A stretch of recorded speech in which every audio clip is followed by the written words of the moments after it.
And I remember coming home one day from the gym and I was like, I'm super hungry, like so hungry. Like I'd been eating like 1900 calories a day every day, or trying to, for like 3-4 months. I'd been doing 30,000 steps a day, some days training twice a day, cardio, like, and again, bearing in mind, a lot of this was too because I was kind of fill a void in my life that I hadn't really got anything going on. I wasn't working, I wasn't studying, didn't have a girlfriend. A lot of my friends were still studying or working, so I was pretty bored.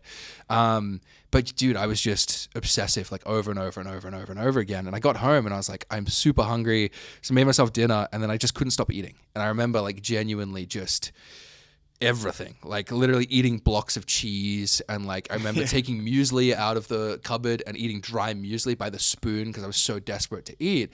And I just had this massive like binge episode basically. And then the fucked up thing in my head was I finished this binge episode and I'm sitting there like food coma wise, and I'm like, well, I gotta go burn this off. So I went out in the backyard and I started doing like a hit circuit at like 10 p.m. in the garage gym, like because I was like, I have to burn this off. And I sort of woke up the next morning and I was like, that's not normal. Like that's off. But I didn't really think anything of it because I was just kind of like, maybe this happens. You know, I sort of got on YouTube and I looked up like binge eating fitness stuff and I was like, oh, this happens to bodybuilders all the time. Maybe I'm just getting super lean. And I was like, I want to be super lean. This is good. It means it's working, sort of thing, which is kind of fucked up. And then it progressively started to happen more and more and more and more and more over the coming months. And I just sort of started to hide the behaviors and all that sort of stuff, to the point where like my parents would ask questions about like, why is the food going missing? All this sort of stuff. So I would take myself to the supermarket at like 9-10 p.m., wear a hoodie, put like the hood over my face and stuff, and just buy all this like junk food and stuff and like smuggle it home and binge in my room and stuff. And like, you know, and then it basically culminated in the middle of that year. I went to the UK because it's where I'm originally from. Like all my family's over there except for my parents and my brother. So it's like, cool, go to the UK.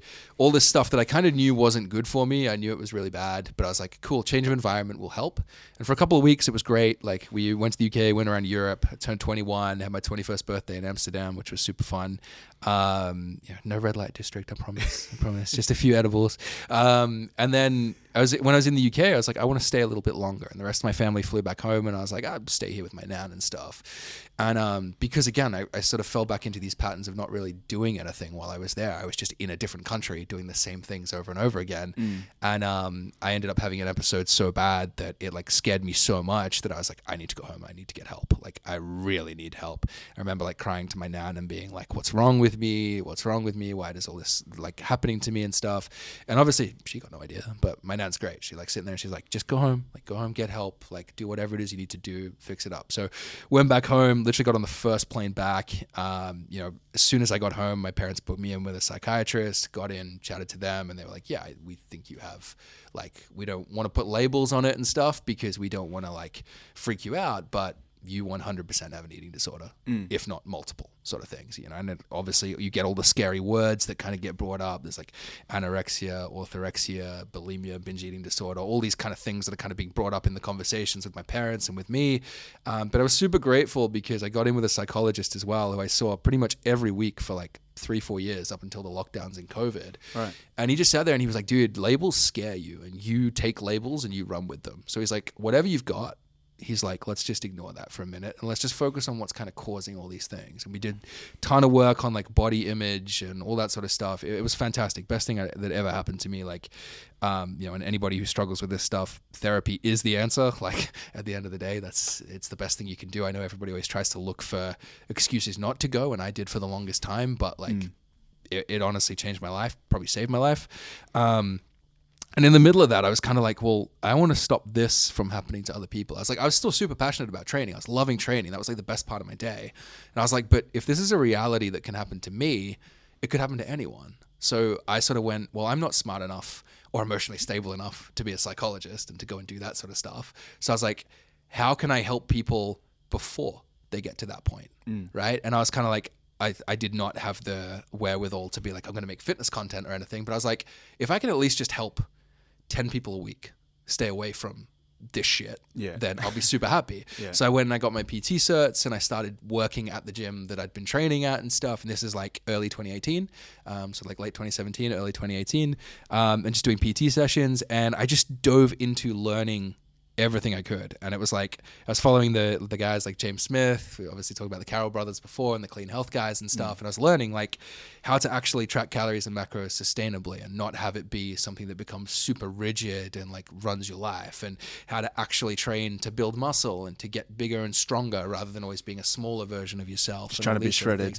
Exactly. Trying to prioritize other things. And at that point, I'd like learned the importance of setting performance goals and like seeing what you could do in the gym. I'd started like looking into like strength sports and things like powerlifting and all that sort of stuff, where it was all an expression of what your body can actually do rather than breaking your body down. And that's not to say that bodybuilding isn't impressive, because it is if you do it in the right way. And I've taken a few clients to this stage and they've done really well.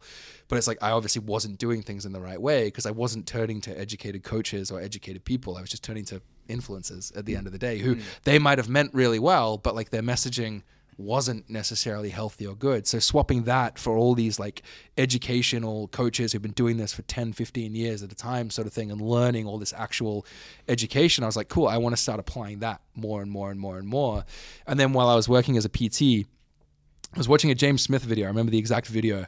He talks about the bar pad on the back of the neck. He calls it like a pussy pad. Pussy pad. Yeah. And me and my friend Jesse, who we were talking about before, like, because we used to work together on the gym floor, we were giggling away at this video, and we were like, we should do one. I know the video too. It's in the black gym. Yeah. Yes. The exact one. And we were like, we should make this video. We should just like do our own version of this. So we went and did it, and we filmed it on like my old iPhone, whatever it was, like fucking 480p if lucky sort of thing.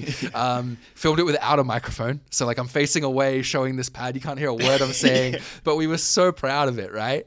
And that like just kind of lit something in me. I was like, well, we can make videos. We just need to learn how to make videos. So then I went and bought a microphone online and I started talking to the phone more, and my content sucked, but I was uploading to Instagram and I was kind of like, cool, I'm doing videos. I'm like watching guys like Mark and Lauren Simpson and James Smith and all these guys like uploading content. And I'm like, they're helping people everywhere. I'm like, I've got 2,000 followers that are all people that I've gone and followed, who've followed back, or that are clients or whatever. But like, I'm like, but if even 10 people see it, that's 10 people who could like go to the gym and get it that I'm not working with on the gym floor. And that was kind of my motivation, was like get good quality information to people, even if they're not coming to see me as a PT, and it just kind of then from there, this was in like 2019 or so, 2019, early 2020. And then in the lockdowns, I had so much time on my hands. Like I was training people in person. So you were face-to-face when lockdown hit? Yeah. So I was face-to-face at a gym called Healthmates in Revesby. And I was working both as an employee of the gym, kind of writing programs for people all day, and then outside of my shifts I would do personal training as well. So there were weeks I was working like 60, 70 hours, days where I was there from like 4:30 a.m. till 8 p.m. and stuff like that, but I loved it. Like it was, it was tiring, but it was, nothing that 10 coffees a day couldn't fix. So when the lockdowns hit, it was like I was still doing sessions with my clients, kind of socially distanced, but now I had so much more time because I wasn't doing the shifts or anything like that. So I started looking into content creation and could I make videos and recording workouts and all that sort of stuff, and just getting it sucked. The content sucked. It was terrible. I go back and look at it. I've like archived a lot of it because I'm like, but it was there, and it was the first kind of step into that. And then that kind of like then built the foundations for when I left that gym in 2021 and I went to a different gym for PT in the city, and I started getting exposed to a lot more people. And I like met my current roommate Musti, who used to video my content for me and stuff. And he's now a videographer for a lot of the people in the industry who I used to look up to, still do. I started making more connections, and really that's where then it sort of came into being able to do the online thing and kind of moving from just being a face-to-face PT to being like, oh, this can be a reality. I can help people in other countries. And I remember my first ever online client was in America, and I was like, what the fuck? I was like, I've never been to mainland. Well, I've been to mainland America when I was 13. Like, I've never been there as an adult. How the fuck do I have a client in mainland America? Then I got a client in Saudi Arabia. Never been to Saudi Arabia before. I got a client in the UK. I got a client in Ireland. I was like, holy shit, this is so cool. And then it's just kind of gone from there, really. So I want to touch on where you're heading, and what you're doing at the moment. But we kind of talked about how it's pretty hard to find two men or just like fitness content from men kind of talking about the more secretive stuff that no one wants to talk about, like the eating disorder stuff, because I've had a similar kind of trajectory to you, actually, down to the studying music thing, but all the way to the binge eating disorder thing and trying to secretly eat and things like that. But what were some things, because there may be people in a similar scenario that are trying to keep it quiet as well. Like, what are some things that helped you to actually climb out of that position? I know you can't just give like a checklist of like, do these 5 things and then you're sweet, because it's a gradual process. Like mine was definitely years of just kind of, I never saw anyone professionally, but I just kind of slowly climbed out of it by myself by chance. Sure, I wouldn't recommend that route. Probably your route is much more, much more intelligent and much more protective. But what were things that you implemented to help get you out of that? So I think the biggest thing was identifying like where it was coming from. And the big thing for me was that it was coming from 2 places. It was coming from, number one, I just wasn't happy with myself in like so many different ways. It was like I had all these insecurities that were just kind of like bubbling under the surface. And as soon as you know what it's like, you get abs for the first time and everyone starts being like, oh, look at this guy, the 6-pack and stuff. And like, you know, because for me, like studying music and everything, a lot of my friends weren't jacked or ripped. Like they were just normal people at the end of the day. And like, so for them, it was almost kind of like having abs and stuff was like, whoa, like almost like circus act sort of thing. But it got me a lot of attention.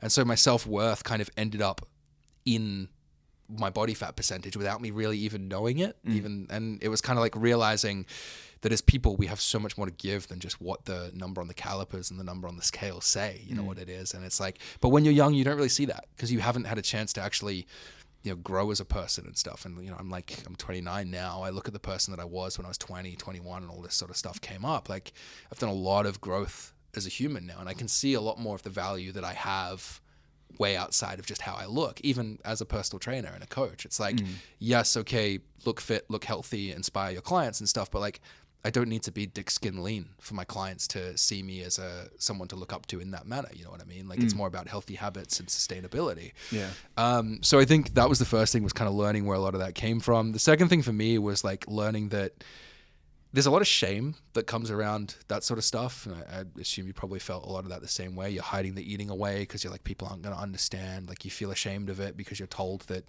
eating these foods is bad and binge eating is bad and all that sort of stuff. And it's like, the people around you don't want to judge you. They just want to help you at the end of the day. You know, if something is actually causing you pain and anguish and stress and you can communicate that to people, it's amazing how often people will sit there and be like, what can I do to help? You know, and that was the big thing for me, was that talking to my nan about it, who had no understanding of any of this sort of stuff. She just knew that I was in pain, you know, like that's all it was. She was like, well, what can you do to get help? Like, what can you control in this situation? Which has always been a big thing for me since then, is like, look at the variables that you can control. And the first thing that you can control is making the decision to find someone that you can confide in and talk to about this. Even if, as you said, it's not someone in a professional setting because you're not ready to take that steps yet. Opening up to a friend, to a coworker, to a parent, to a cousin, to whoever the fuck it is. Like, there's someone in your life that wants to help you. You know, and so if that sort of stuff is going on, being able to open up to them and talk to them honestly about this is the first thing to kind of being able to recognize, like, this thing is real, but it doesn't define who you are as a person. And it being real is scary, but it also means that the ability to get out of it is real as well. And the things that can help you are real as well. And they're applicable and they can be done. They just take work. You know, everything in life takes work. And this is just another one of those things, you know? And it's like, if you can dedicate yourself every day to putting in the work to track calories and run yourself into the ground with exercise and all that sort of stuff, you know, you can do a little bit of cognitive behavioral therapy. You can do getting outside in the sunshine and not locking yourself away. You can do social interaction and being around other people and seeing that there are other values to life than just the body fat percentage. You know what I mean? And it's like all those sorts of things really, really help. And then, 100%, the best thing I ever did was therapy. You know, and I'm not going to say I'm lucky because of the circumstances of it, but I'm fortunate in a way that my family is super open-minded to all that sort of stuff. So like, it wasn't even me who said I need to go to therapy. You know, it was my mum who was like, we need you to talk to someone. And it was my dad going, this is a really good idea for you to go and talk to this person, you know, and like my family understanding that mental health is a thing and that anxiety is a thing and that depression is a thing and that eating disorders could be a thing. And that while all these things are scary, you know, they are things. And as I said, they were hurting me. So my family just wanted to help and they knew they couldn't. So they knew they had to get somebody else to do that intervention first. That's a massive thing because my parents, like that age and generation, like mental health was not a conversation at all. So that was like pretty lucky for you to have a family that's Yeah. like, let's go see someone, not just like, oh, come on, Jack, just toughen up, or just snap out of it, yeah, man. just like, just get on with over it. Yeah, this doesn't happen to guys. This doesn't happen to men. Men can't have anxiety. Like, Yeah. men got to be hard, tough, sort of thing. And this is the thing. Like, my dad for a long time struggled, like, understanding that stuff a little bit. But you know, overall, like, I have to be so grateful for my parents for the way that they helped with that sort of stuff. And you know, my family, ever since I was, you know, in my kind of like early to mid teens, like, mental health has been a really big thing in my family, not just from me and my brother and my parents and stuff, but also like cousins and adjacent family members and stuff. You know, it's been something that thankfully my family as a whole has had a lot of exposure to. And while there are certain people in my family who still don't understand it, they all try to be as open-minded as possible, even to the fact where I'm very fortunate. I still have 2 living grandparents who are in their 90s. Wow. And both of them, while they don't understand it, and they'll probably never understand it in their lifetime, they always, you know, make the point to ask, how are you doing? Are you okay? Like, all these things, like they understand that these things can be issues, even if to them it goes over their head. Like, my granddad doesn't know what anxiety is. You know, he's a guy who's born in like the fucking 1930s, man. He lived through the war. He don't know. Like, but he sits there and he's like, yeah, like, how you feeling? Like, do you feel okay flying over here to come and see me? Was it all right? Like, you know, it's yeah, that's cool. Try to be open-minded to it. So, yeah. But I think even if it's not, like, for young guys listening to this, like, I don't know if you've seen the video on Instagram that's been going around. There's a young guy, I think he's from the UK, and he's trying to look like an anime character or something. Like, he did this full day of eating. Yeah. It was like 600 calories. Actually, yeah, I saw your video. I've saved it Yeah. a while ago, but I didn't know how to approach it. So I've been thinking about it for a month, and then I saw you post about it. I was like, oh, I'm just not going to do it anymore. But he's like, yeah. I was like, how do I approach this? Because he's eating like a pomegranate, a couple of like 0 fat yogurts, and a steak. And a steak and like a monster drink. Yeah. And that's his diet. And it's terrifying because it's like, when you're making, because he's making content about this stuff, and then it's even more terrifying because half the people commenting on it and stuff are like, yeah, you look great, you look this, you look that. And I'm like, this kid, if he keeps going, like, that's it. Yeah. Like, see you later. You know, he's 100%. like late teens, early 20s, and he's not going to get past that. Yeah. And another problem is he's getting so many views. So it's almost like backing up his behavior. Reinforces it, yeah. And it's almost like then you get guys like me and you who'll sit there and try and do the older brother approach of like, hey man, like, you need to get help. You need to stop this sort of thing. But like, we're like the minority. So then all these kids who are commenting being like, keep doing it, keep doing it. Sort of thing. And it's kind of terrifying.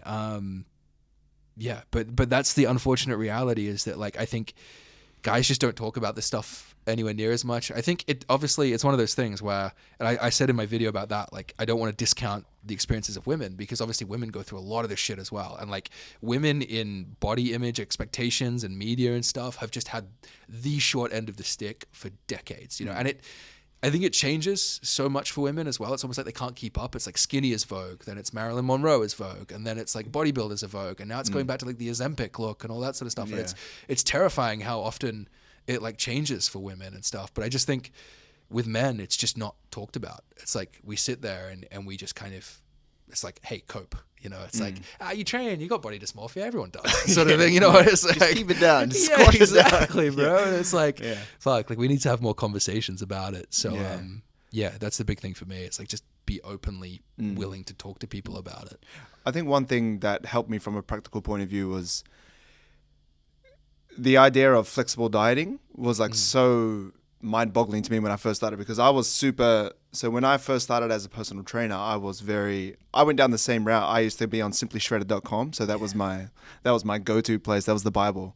So I'd look at, like, me and my friends would look at Lazar Angelov, Ulysses, and Jeff Seed, and like be like, what's it? Tilapia. What's tilapia? You know what I mean? Like, trying to find these perfect like meal plans. So I used to have like boiled eggs, and then just like not eat all day. So I'd be it was more kind of like shameful for me because I was a PT at the time, and I was like telling people, stick to your calories and macros. You know what I mean? Like, eat healthy. You know, do this, do that, train. And then I'd have like 10 boiled eggs for breakfast.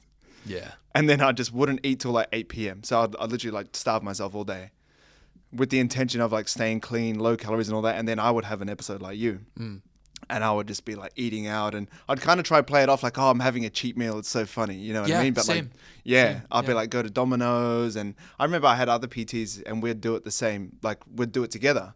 But I think they weren't starving themselves all day. Yeah. You know, like, I was like not eating all day to be healthy, so-called healthy or lean or whatever, and then I would just get like Domino's pizzas, chocolate blocks, and I was laughing because when you said cheese, I would eat blocks of cheese too, like things that aren't even like exciting. I'm like, dude, I don't even want to eat this. And that's why am I eating this block of cheese? Like it's and that's crazy. how you know that it's like that's where it's a problem. It's like these other PTs are going because they're like, oh, pizza, that sounds good. Yeah, I'm gonna eat that shit. Like, whereas for us, it was like it's almost that uncontrollable thing of once you start, you can't stop. It's just like anything. I'd like eat random dumplings in the freezer. I was like, I don't want dumplings. They're just in the freezer. Like to cook them first. So, I'll just cook everything and anything, and I'll just random biscuits and things. I was like, this is not even nice. I'm not even hungry.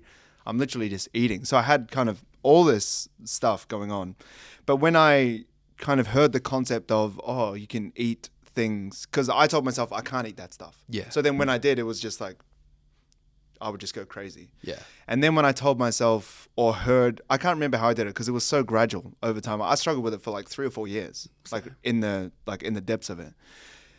And living alone doesn't help either because you can just do whatever the hell you want whenever you want. So you just justify it like, oh yeah. Like no one's there to go like, hey man, what are you doing? Yeah. You know, like I'll just be in my room stuffing myself and then go to sleep and wake up and just rinse and repeat. But when I kind of felt like, I can have this stuff and a little bit of that, a little bit of this, that really helped, like that flexible dieting aspect. Not the like, if it fits your macros, just eat Pop-Tarts type of thing, because that was really big. And I think if I dived into that, I'd be in the same place. But having like a little bit of ice cream, a little bit of that, like that really helped me because I was like, this is actually, I can still make progress. I can still be strong. I can still, look great, which is what I was like kind of doing it for. But also I can enjoy myself. And then it kind of, that pressure, once I was like, I can have that stuff, that like excitement of the pizza and all that stuff, it wasn't actually there as much because I was like, I can just have a slice and I'm all good. Yeah. When before it was like, you have to have a whole large pizza to yourself and then we're going to go get some dessert. Yeah. And then, we're going to. And then back to more pizza. And bounce back and forth. Yeah. And that's it, man. It's like it's the thing of showing restraint rather than restricting, right? And it's kind of like knowing that, and that was the big thing for me too. It was like I had to learn that these foods weren't something to be demonized. At the end of the day, like the calories in those foods were the exact same as the calories in the other foods. It was just that maybe these foods had more of them, and that just meant that I couldn't eat as much of it if I wanted to maintain a certain body composition. But it was also then reframing what that body composition was, and it's like, what you said there is. Again, I struggled with that a little bit when I came into being a PT too, because it was like, yeah, you can eat these things. It's all right. Like teaching clients flexible dieting and stuff. But then for me, I'm like demonizing pizza and sandwiches and bread and all this sort of stuff. And it's like, and you almost feel like you're being performative because you're trying to help someone and you're doing, effectively, you're doing a good thing. You're doing the right thing. But it almost feels like it's coming from the wrong place in a way because like, at least it did for me at the start, was like, I almost felt like I was compensating for fucking myself up by trying to help other people. Yeah, like, no, I'm helping other people. Exactly. So it's okay. It doesn't matter. It's only me. It doesn't matter if it happens to me, sort of thing. And it was that, again, reminding myself actually, no, like you matter too. Like, and for me, a big part of that was I actually got a coach. I had Mark Carroll, who's now a good friend of mine. I worked with him for like 4.5 years. And I did this when I was like coming out of having all of these behaviors. I didn't want to put that on a coach because that is, not something that you put on a fitness coach. Yeah, it's something that they can't really help you with. Exactly. It's out of their remit. And it terrifies me sometimes seeing some of these coaches, some of the things they're trying to help people with. I'm like, do not do that. That's not the hat that you wear. Exactly. Yeah. But with Mark, it was like having someone there just to remind me like, dude, you skip the gym. It's okay. Just go tomorrow, or reminding me like, hey, well, I've given you these calories, like, and you've eaten ice cream, that's fine. It fits those calories. Like, what are you freaking out about? It's all right, dude. Don't worry about it. You can eat this. It's okay. Like, I remember freaking out once because I ate a cookie and I was like, I'm sorry, dude. Like, I went over and he sent me a picture of him with a fucking like pineapple donut and he's like eating it and he's like, what are you freaking out about, bro? Like, as he's eating it. And I was like, but that helped so much because I'm like looking at this guy who's like super successful coach, super jacked, and all that sort of stuff. And like, and he's just eating a donut like a normal person. And I'm like, oh, I can still eat that and be a PT and be a good trainer and all that sort of stuff. So yeah, there was a lot of like rewriting all that sort of stuff, like kind of reprogramming my brain. And you're right, like flexible dieting really, really helped with that. Yeah. But again, as you said, it's not the eat shit all the time and like try and fit it in sort of thing that a lot of people do, where they just kind of like eat snacks and cake and stuff and then lots of protein powder. It was like, how can I actually have my body feeling good by generally eating food that makes me feel good, and then also knowing that I can have foods that I like on top of that too? Because I hear a lot of people talk about like a relationship with food and like a relationship with calories and all that sort of stuff, and I'm like, in all honesty, all of this stuff is just underpinned by relationship with yourself. At the end of the day, it's like food can't take anything from you. A relationship is symbiotic, right? You know, it's like it's a two-way street, and if it's not a two-way street, you cut it off. You know, like if you're dating someone and they stop giving and they just take, you're going to get rid of them, right? Sort of thing. But with food, there is none of that, because what do you give to food? Nothing. You eat it. It gives you energy. It gives you fuel. It makes you happy. It makes you full. It does all this sort of stuff. So it's like taking away the power that food has and focusing more on the relationship with yourself and why you give power to this food and why you allow that food to control your life and why you allow all these decisions to kind of power you. It's like, well, actually, if you take all that sort of stuff away from the food and you just put it back down to you have the power to make the decisions, and that's kind of where it ends, then that makes it so much easier to look at it and go, oh, actually, I don't really need to eat that. Like, I don't really. Well, it makes it easy to look at, but it's also harder to implement because you have to do the tough there's work more of like looking in the mirror and being like, yeah. it's my fault. But that was where like therapy was so good. Yeah. Because again, it wasn't even like, it was reframing that like, it's my fault to being like, actually, I've got the power. I've got the autonomy in this situation, you know? And that was pretty powerful thing for me, was to look at it and be like, I want to eat a donut. Okay, why do I want to eat a donut? Because it really tastes good. Okay, cool. Well, that's giving you something. You know, it's giving you happiness. It's giving you fuel. It's making you feel good. But like, what happens if you eat 4 donuts? I'm not going to feel so good. I'm going to feel a little bit sick, and I'm going to feel a little bit guilty, and I'm going to feel a little bit upset with myself. Okay, so don't eat 4 donuts. Eat 1 donut. If 1 donut's the cutoff and you feel good eating 1 donut, eat the 1 donut. Don't eat the other 4. You know, go and offer them out to other people. Because what happens then? You offer someone a donut, their eyes light up, they eat the donut, they feel good too, you feel good because you gave someone a donut. It's like, you know, it was kind of reframing it into different decisions that could then kind of mean like you took all the power away from the food, and it was just in the decision that you made at the time, sort of thing. And then all of that sort of stuff became more programmed, and, you know, it got to the point where, yeah, I could have bags of treats and stuff in the house and not feel like I had to go and eat the entire thing all the time, sort of thing. It was like, cool, I can have 1 row of chocolate, or if I have 2, I'm still feeling good and it's all right. Like, yeah, that's fine, sort of thing. But it was just kind of trying to take responsibility for my actions 100%, but also just give myself the power back, rather than the food having that being like this big scary thing. Like I walk into the bakery aisle at Woolies to get some bread and I'm like, oh, there's donuts, there's cookies. I'm terrified because if I buy those, I'm going to binge. It was like, do I want cookies? No, I don't even like those cookies, and they're $6. That's really expensive. Woolworths, what the fuck? $6 for cookies? Fuck off, man. You know what I mean? So it was like, it kind of helped me sort of see food again just as this thing that you consume for sustenance at the end of the day. It's energy. Yeah, so that was kind of where I went with it, and it doesn't work for everyone at the end of the day. But like for me, I just found being able to kind of cut off food's control over me super powerful. Being able to take that kind of power back and put it back on myself to make the decisions and make myself autonomous and give myself power at the end of the day. Like, because funnily enough, power is a powerful word. You know what I mean? Like when you feel like you've got that power, you feel unstoppable. And when you feel like it's been taken away from you, that's where all this sort of stuff starts to slide, because you then feel helpless, you feel lost, you feel kind of trapped in that. And it can be very hard to get it back.